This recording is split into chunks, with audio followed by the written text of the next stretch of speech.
Alors, commençons. On va lire un long texte de Friedrich Nietzsche. C'est un de mes athées préférés parce qu'il va jusqu'au bout. Non, mais c'est vrai. Moi, j'aime bien les athées qui sont logiques avec eux-mêmes. Ils nous montrent ce que c'est vraiment l'athéisme. Nietzsche, c'est probablement le meilleur. C'est pour ça que les athées modernes n'aiment pas parler de Nietzsche. Alors, on appelle ça la parabole du fou. N'avez-vous pas entendu parler de cet homme fou qui, en plein jour, allumait une lanterne et se mettait à courir sur la place publique en criant sans cesse « Je cherche Dieu, je cherche Dieu ». Comme il se trouvait là beaucoup de ceux qui ne croient pas en Dieu, son cri provoqua une grande hilarité. « A-t-il donc été perdu ?» disait l'un. « S'est-il égaré comme un enfant ?» demandait l'autre. « Ou bien s'est-il caché? A-t-il peur de nous? S'est-il embarqué? A-t-il émigré ?» Ainsi criaient et riaient-ils pêle-mêle. Le fou sauta au milieu d'eux et les transperça de son regard. « Où est allé Dieu ?» s'écria-t-il. « Je veux le dire. Je veux vous le dire. Nous l'avons tué, vous et moi. Nous tous, nous sommes ces assassins. » C'est pas que Nietzsche ne croyait pas que l'homme moderne a tué Dieu. Il dit, nous avons tué la foi en Dieu. C'est ça qu'il veut dire. Parce que pour Nietzsche, Dieu n'a jamais existé. On ne peut pas tuer quelqu'un qui n'a jamais existé. Nous tous, nous sommes ces assassins. Mais comment avons-nous fait cela? Comment avons-nous pu vider la mer? Qui nous a donné l'éponge pour effacer l'horizon? Qu'avons-nous fait lorsque nous avons détaché cette terre de la chaîne de son soleil? Où la conduisent maintenant ces mouvements? Où la conduisent nos mouvements? Loin de tous les soleils? Ne tombons-nous pas sans cesse, en avant, en arrière, de côté, de tous les côtés? Y a-t-il encore un en haut et un en bas? N'errons-nous pas comme à travers un néant infini? Le vide ne nous poursuit-il pas de son haleine? Ne fait-il pas plus froid? Ne voyez-vous pas sans cesse venir la nuit, plus de nuit? Parce que Nietzsche savait une chose, si on élimine Dieu, on élimine tout. Le sens, la morale, tout. C'est la noire, c'est le néant. Et donc, c'est le surhomme qui va remplacer Dieu pour Nietzsche. Mais ça, c'est notre histoire. Bon, si vous avez l'impression que nous allons lentement, plutôt lentement, dans le développement de nos idées, vous avez raison, je fais exprès. Parce que ce que je veux vous faire, on le finira sans doute, hein, tout ce qui est écrit sur vos feuilles. Hein, c'est quand même, 6 heures c'est long, mais quand même. Mais ce que je vous présente, j'aimerais que ce soit pratique. J'aimerais que, c'est le schéma que nous allons regarder, les exemples différents. J'aimerais que cela devienne une partie de votre monde mental, que cela devienne un genre de réflexe intellectuel, pour que vous puissiez utiliser ça dans la pratique. C'est ça que je cherchais. C'est vraiment éminemment pratique. Quand on parle de ces choses fondamentales, ce n'est jamais abstrait, même s'il faut manipuler des idées abstraites, ce n'est jamais abstrait. C'est une question de vie et de mort. Franchement. Même pour nos enfants. Il faut aborder ces choses. C'est éminemment pratique. Donc, on va essayer de construire notre maison petit à petit, ligne sur ligne, idée sur idée. Si lentement, ça marche mieux, ben, je suis partisan de la lenteur. Je ne vais pas essayer de courir pour finir ce que j'ai préparé. On fera ce qu'on peut. Alors, dans le dernier chapitre, nous avons suggéré que pour ceux qui doutent de l'existence de Dieu, ceux qui le nient carrément, l'apologétique cherche à parler de l'image de Dieu en eux, parler à l'image de Dieu en eux, mettre le doigt sur la tension qui existe entre la vraie identité de notre ami. Il est qui? C'est un esprit libre créé à l'image de Dieu. on est en train de parler à celui-là. Non pas à ce qu'il pense être, mais à ce qu'il est, en réalité. Montre une attention entre ça et ce qui serait si sa vision du monde était vraie. Qu'est-ce qu'il est? Un singe amélioré, mis à jour avec des nouvelles fonctions, ajouté par des mutations dues au hasard et par la sélection naturelle. On va prendre premier exemple. Ça va être notre premier cas de figure pour ce schéma que nous allons suivre chaque fois. C'est le sens et le but de la vie. Le philosophe athée Albert Camus, que je lisais beaucoup au lycée, c'est incroyable, hein? Jean-Paul Sartre et Albert Camus étaient les philosophes les plus populaires en Californie dans les années 60. Intéressant. Mais Albert Camus croyait que cette question, quel est le sens de la vie, c'est la question la plus importante de toutes. Regardez ce qu'il dit. C'est dans le mythe de Sisyphe. Il n'y a qu'un problème philosophique vraiment sérieux, c'est le suicide. Tiens, on va revenir à ça.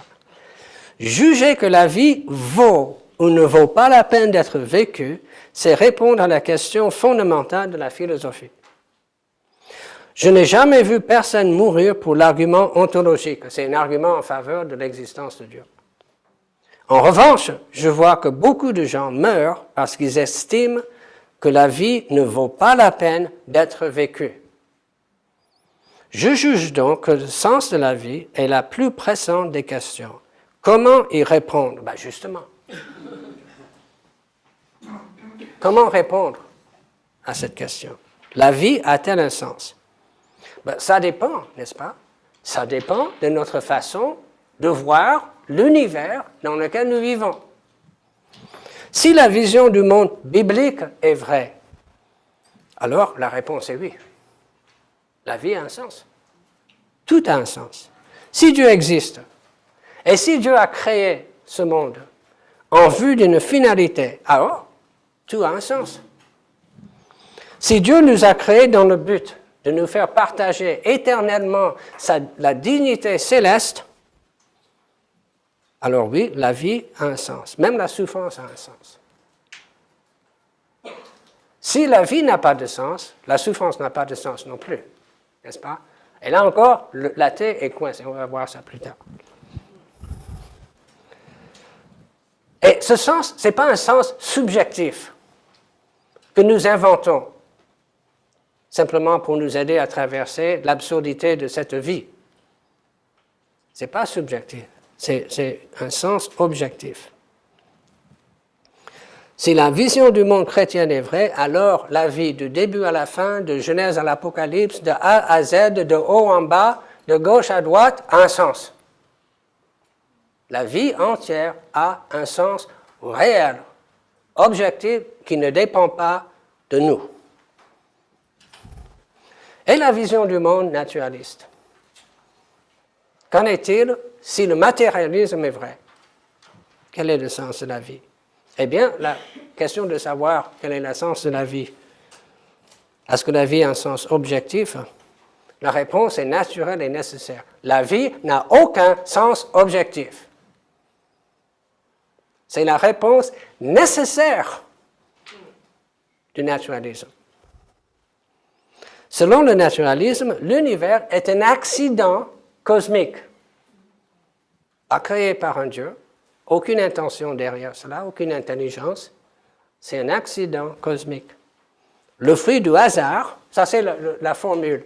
Le hasard plus la matière, plus l'énergie, plus le temps, et voilà l'univers.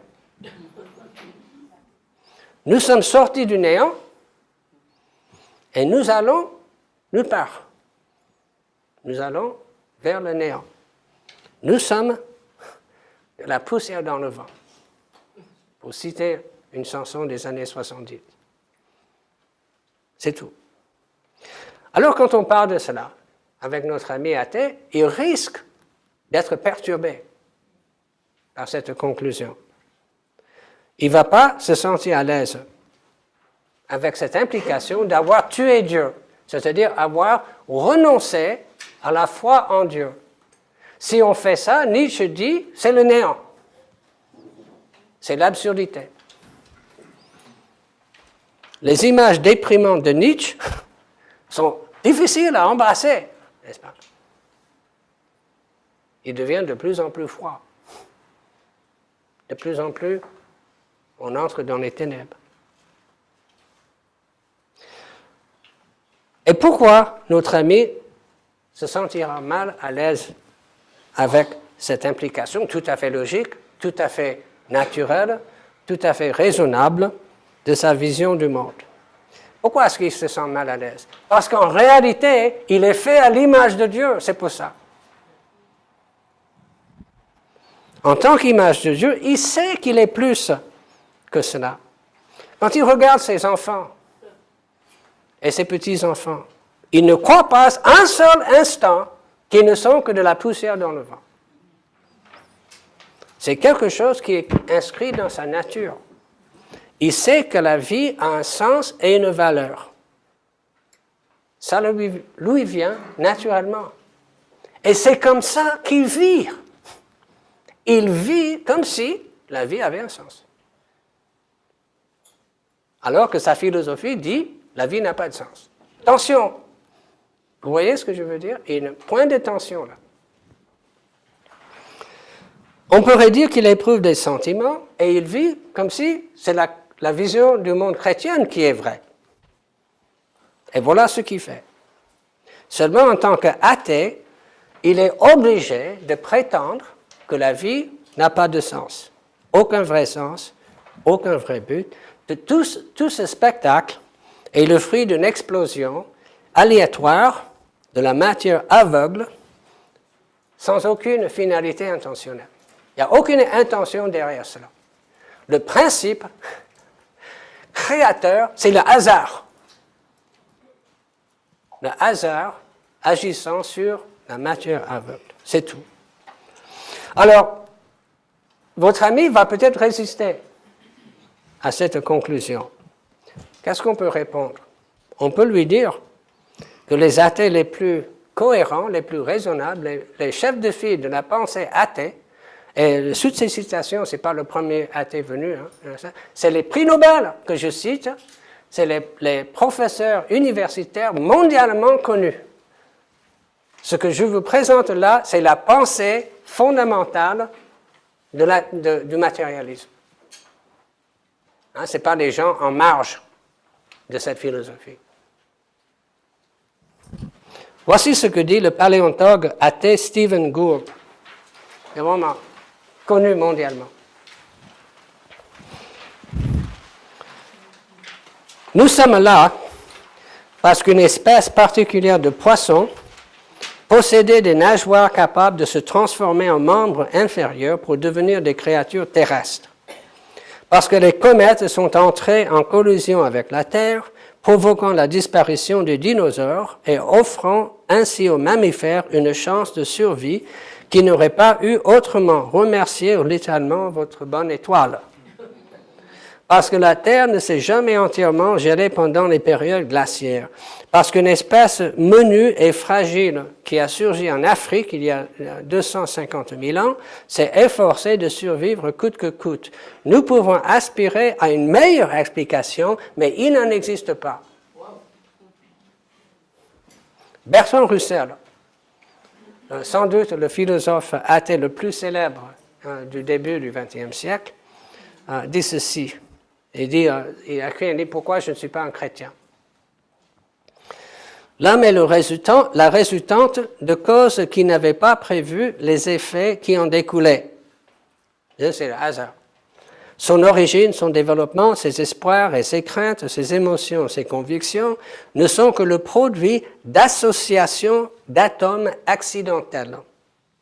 Aucun feu, aucun héroïsme, aucune pensée, ni aucun sentiment, aussi intense soit-il, ne peuvent préserver une vie au-delà de la tombe. Tout le labeur effectué au cours des âges, toute la ferveur, toute l'inspiration, toute l'éclatante expression du génie humain sont voués à disparaître dans l'extinction générale de notre système solaire et tout l'édifice des réalisations humaines sera inévitablement enfoui sous les décombres d'un univers en ruine. Pas très réjouissant. D'après une philosophie naturaliste, fidèle à elle-même, logique avec elle-même, les espoirs, les craintes, les émotions, les convictions de notre ami sont le produit d'associations d'atomes accidentels. Voici un texte, là c'est un texte tiré de manuels de biologie utilisé beaucoup aux États-Unis. Okay? Si le monde et ses êtres ne sont purement développés par les forces matérielles et physiques, ils n'ont pas pu être planifiés. Et ainsi, ils n'ont aucun but ni aucune raison d'être. Le message de l'évolution est que l'espèce humaine n'a pas été créée, qu'elle n'a aucun but, qu'elle est le produit d'un mécanisme purement matériel. L'absurdité absolue de l'existence humaine dans un univers sans Dieu, c'est la position du naturalisme. Jean-Paul Sartre, je ne pouvais pas faire ce chapitre sans lui. La mort n'est jamais ce qui donne sens à la vie. C'est au contraire ce qui lui ôte par principe toute signification. Il est absurde que nous soyons nés, c'est-à-dire la vie est absurde, et il est absurde que nous mourions. Même notre mort est absurde. Pas simplement notre vie. Alors que certains, qu'est-ce qu'il va faire? Bon, certains vont se jeter d'un pont. Pourquoi est-ce que le taux de suicide est plus élevé dans les pays riches? Pourquoi ça? Vous savez, dans les pays les plus pauvres du monde, le suicide est quasiment inexistant. Pourquoi? Parce que dans l'Occident, on dit à nos enfants, aux jeunes, la vie n'a pas de sens. Qu'est-ce que vous voulez? Mais tout le monde ne va pas se suicider. N'est-ce pas? Comment est-ce qu'on peut résoudre cette tension? On va se dire quelque chose comme ci. D'accord, la vie n'a peut-être aucun sens, ni aucun but objectif. Le genre de signification transcendante qu'on trouve par exemple dans la vision du monde chrétienne n'existe peut-être pas, mais quand même. La vie comporte certainement beaucoup de bonnes choses. Des choses dans lesquelles nous pouvons trouver un sens et une satisfaction, au moins à court terme. Les projets que nous nous donnons, les buts que nous nous donnons, les personnes que nous aimons, les expériences que nous pouvons connaître dans la vie. Voilà ce qu'on pourrait appeler la solution humaniste optimiste. Une version plus superficielle et plus grossière serait « mangeons et buvons car demain nous mourrons ». Ça vient de l'apôtre Paul, bien sûr. Une version moins superficielle serait « carpe diem », cueillez le jour, vivez pour le présent. Trouvez tout le bonheur que vous pouvez et faites de votre mieux pour refouler dans votre inconscient le fait que de toute façon, c'est bidon. J'ai dit ça l'autre jour à Alex, parce qu'il parle des discussions qu'il a, hein, parce que bon, ils ne sont pas nombreux, hein, les croyants ne sont pas nombreux dans son lycée. Mais il parle de sa foi. Et je dis, si jamais vous voulez mettre votre prof, vous voulez embarrasser votre prof, lève la main et pose-lui la question. Monsieur, quel est le sens de la vie? Pourquoi est-ce que nous sommes là sur la planète? Et je vous assure, avec certitude, le prof ne lui dira pas ce qu'il pense vraiment. Qu'est-ce qu'il pense vraiment? Mon pauvre petit, la vie est absurde.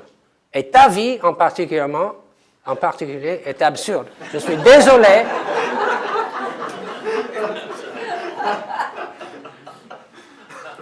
On ne va pas dire ça, n'est-ce pas? Donc, on va opter pour la solution humaniste optimiste. Et je sais ce que va dire le prof. C'est à chacun de trouver son propre sens. Vous savez ce que c'est? C'est bidon. Vous vous rendez compte? Un test, un examen. 2 plus 2 égale, ça c'est le... Disons qu'il y a un poste, vous faites un concours pour avoir un poste. Il y a 500 candidats et un seul boulot. Et il faut passer un examen. Le seul examen, c'est 2 plus 2 égale. Oh, il y en a qui disent 22. Il y en a qui disent 456. Il y en a d'autres qui disent girafe.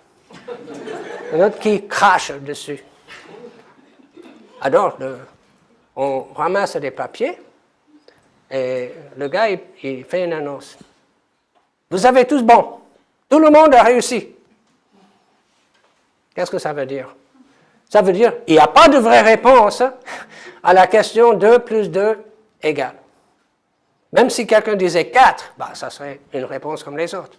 Il n'y a aucune réponse. Quand on dit aux enfants, aux jeunes, c'est à chacun de trouver le sens de la vie, on est en train de lui dire, la vie n'a pas de vrai sens. Donc tout ce que vous pouvez inventer, c'est bon. Vous comprenez ce que je veux dire? Ça, c'est la logique de l'éducation nationale.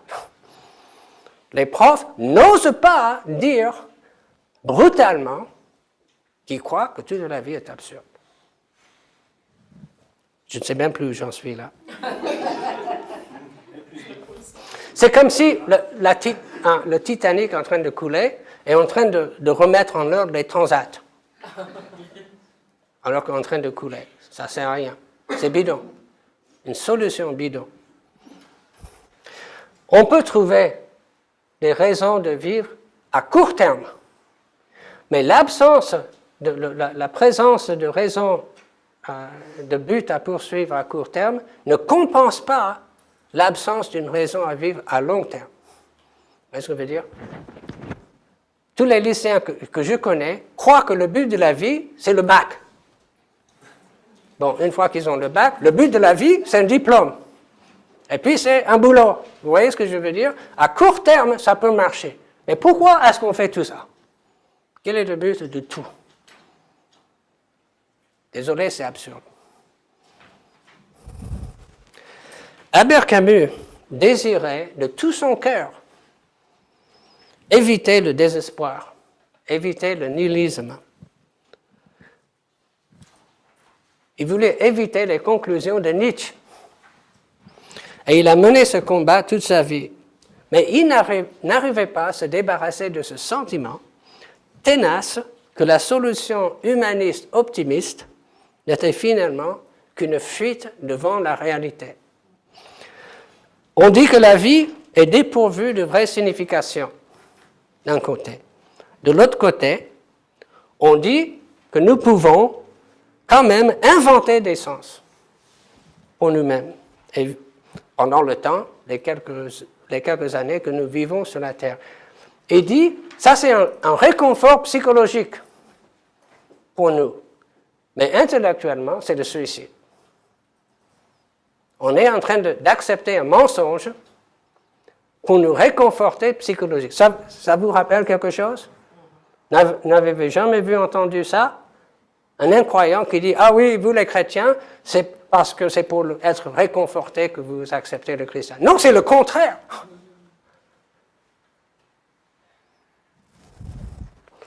Camus disait que puisque la vie est absurde, dépourvue de sens objectif, la plus grande question philosophique, c'est le suicide. Décider si la vie vaut la peine de continuer ou pas.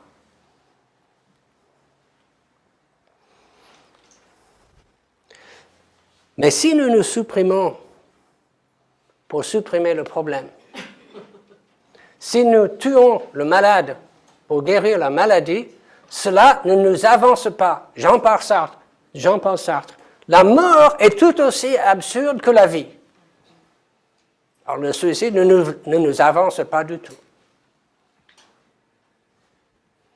En fin de compte, tout ce que nous pouvons faire, disait Camus, c'est de poursuivre des choses qui semblent donner un sens à la vie, tout en sachant que finalement, c'est bidon. Alors, qu'est-ce que nous avons prouvé ici? Est-ce que nous avons prouvé que Dieu existe? Non. Est-ce que nous avons prouvé que la vision du monde chrétienne est vraie? Non. Pas du tout. Le fait que le naturalisme implique un univers dépourvu de signification réelle ne prouve pas que Dieu existe et ne prouve pas que le christianisme est vrai. Par contre, l'absurdité de la vie est une conclusion nécessaire, inévitable, du naturalisme philosophique. Inévitable. Et quand nous signalons cela, nous mettons le doigt sur une tension existentielle dans l'âme de notre ami athée. Nous mettons le doigt. C'est un point sensible. Parfois, c'est une plaie ouverte. On n'est pas en train de jouer ici. Hein? Ce n'est pas une joute intellectuelle. Hein? Là, ce n'est pas facile d'accepter ça. Ce n'est pas facile pour un athée d'accepter ce que nous disons. Nous sommes là pour aider les autres à réfléchir. Vous savez pourquoi? Vous savez pourquoi nous devons aider les gens à réfléchir? Parce qu'ils ne réfléchissent pas. Ils acceptent. On peut passer toute sa vie sans jamais demander pourquoi est-ce qu'on vit. Notre société est faite pour ça. On peut se distraire, on a des divertissements, on a des activités en cours comme des dératés dans notre société. Cela nous permet de ne pas réfléchir. N'est-ce pas? Alors, nous sommes en train d'aider les gens à ralentir et à réfléchir sur ce qu'on a accepté passivement. Et ce n'est pas facile. Ce n'est pas facile pour nous de faire cela. Mais je veux vous dire quelque chose. Il faut que nous fassions ce travail de réflexion. Si nous ne réfléchissons pas, nous ne pourrons jamais aider nos enfants à réfléchir. Si nous n'avons pas fait le travail nous-mêmes, oubliez le fait d'aider les autres. Ça ne marchera pas. C'est pour ça que ce sujet, pour moi, est vital. Vital.